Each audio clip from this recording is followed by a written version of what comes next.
High above the crashing waves of the Atlantic Ocean, Dunluce Castle clings to the jagged cliffs of County Antrim. Its crumbling stone walls and weathered turrets are testament to a bygone era of warlords, nobles, and untamed coasts.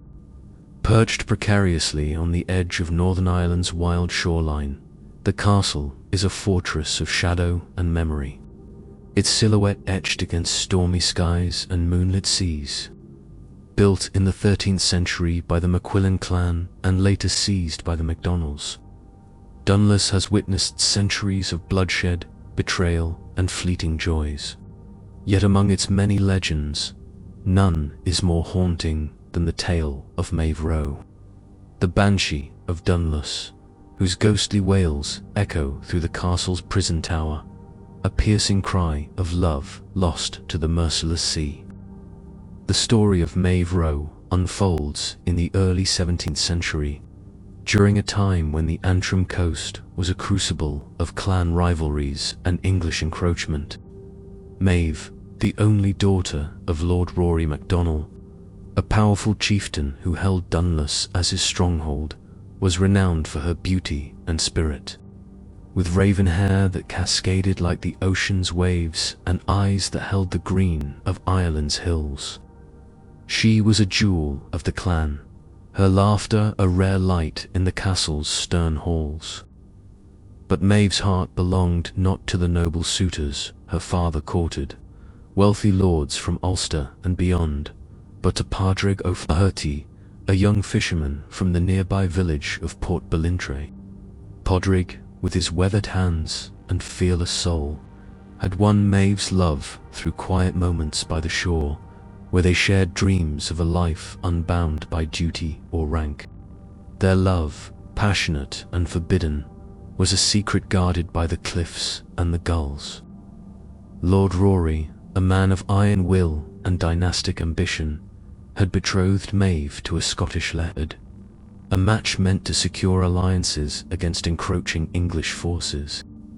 When whispers of Maeve's clandestine romance reached him, he was enraged, decreeing that no daughter of his would wed a commoner. To ensure compliance, he confined Maeve to the castle's prison tower, a grim chamber hewn into the cliffside, its narrow windows offering only glimpses of the sea that had borne her lover. There, Maeve languished, her defiance unbroken, but her heart fraying with each passing day. Servants, risking their lord's wrath, smuggled her notes from Padraig, each one a vow to free her. One stormy night in 1639, as a tempest roared across the Antrim coast, Padraig scaled the cliffs below Dunluce, his fisherman's rope lashed against the rocks. He reached the tower's base and called to Maeve, his voice a beacon through the howling wind.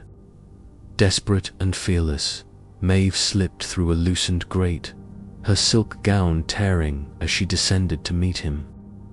Together, they fled to a small boat tethered in a hidden cove, their plan to sail to Rathlin Island, where they could live free from her father's reach.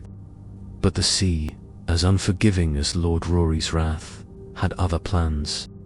Monstrous waves, churned by the storm, capsized their frail vessel, and Maeve and Padraig were swallowed by the cold, dark waters, their hands clasped until the end.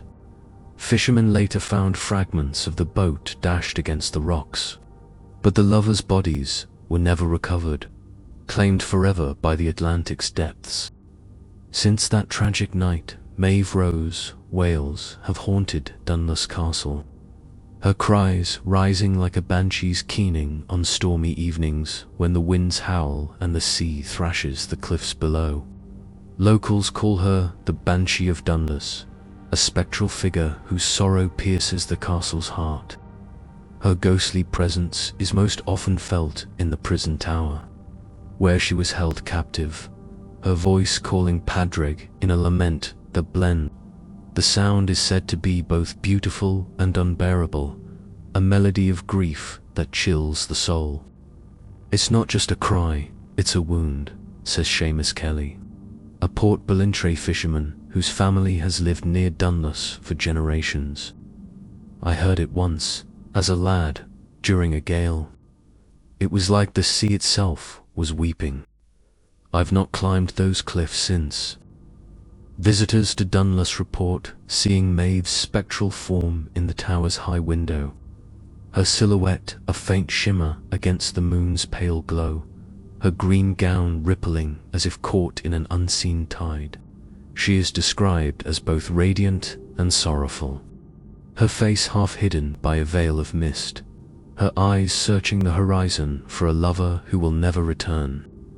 Witnesses speak of an overwhelming sadness that accompanies her, a weight that lingers in the chest long after her figure fades.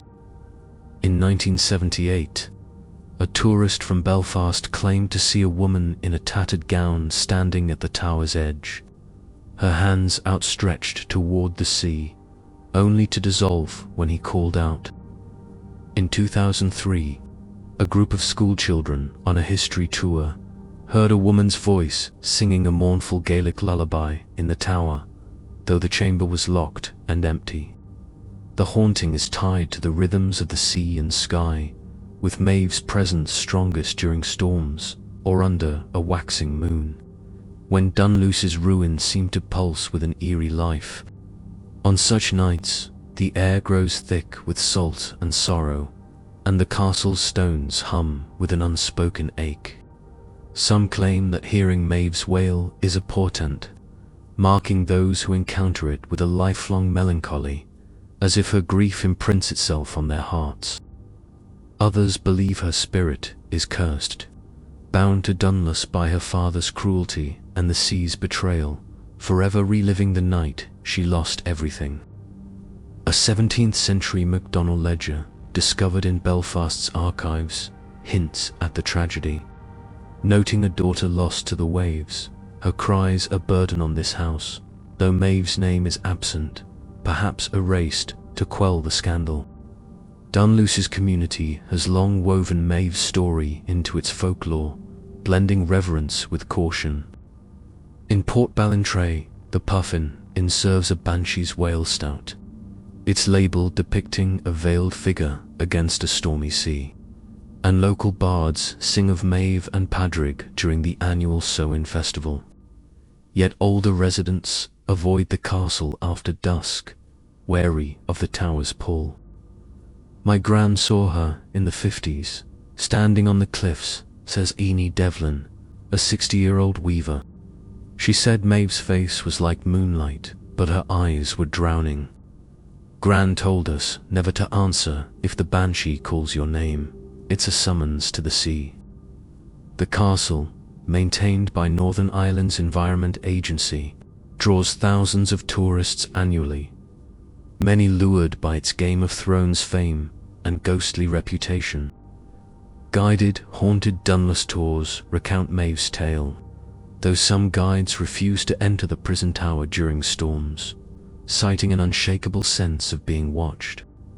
Paranormal investigators have flocked to Dunluce, drawn by the Banshee's legend.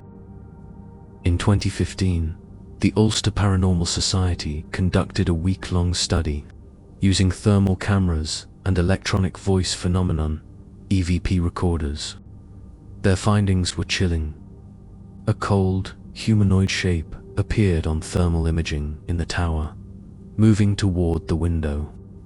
EVP recordings captured a woman's voice whispering, "Padrig, Mo, my heart," amid static. And electromagnetic field spikes surged during a storm, as if the castle responded to the tempest. "There's an energy here that's alive," says Dr. Fiona Brennan, a folklorist who joined the investigation. Maeve's grief isn't just a story, it's a force woven into Dunluce's stones. Skeptics attribute the phenomena to the castle's exposed location. Winds whistling through ruins, moonlight playing tricks. But even they admit the tower's atmosphere is uncanny, its silence too heavy, its shadows too deep.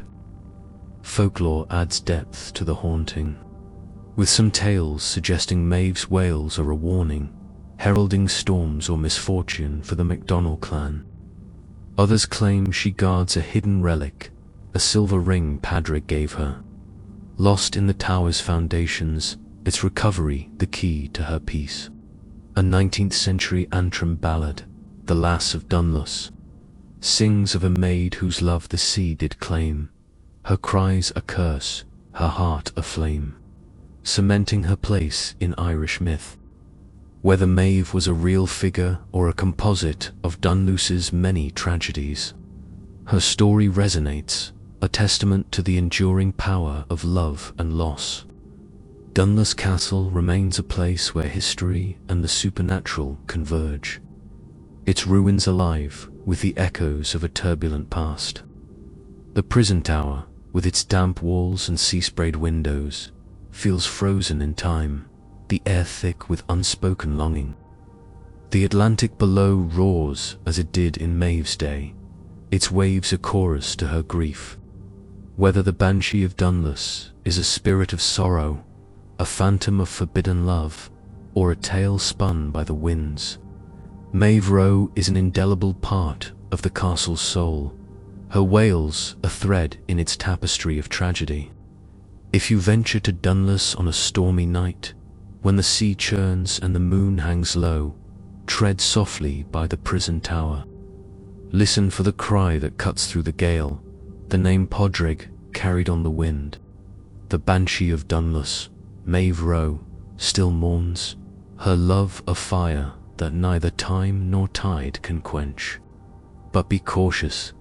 To hear her wail is to feel her pain, a sorrow so deep it may echo in your own heart long after you leave the castle's haunted embrace. Many thanks for treading this tale's dark path. If its chill gripped you, like, subscribe, and comment below.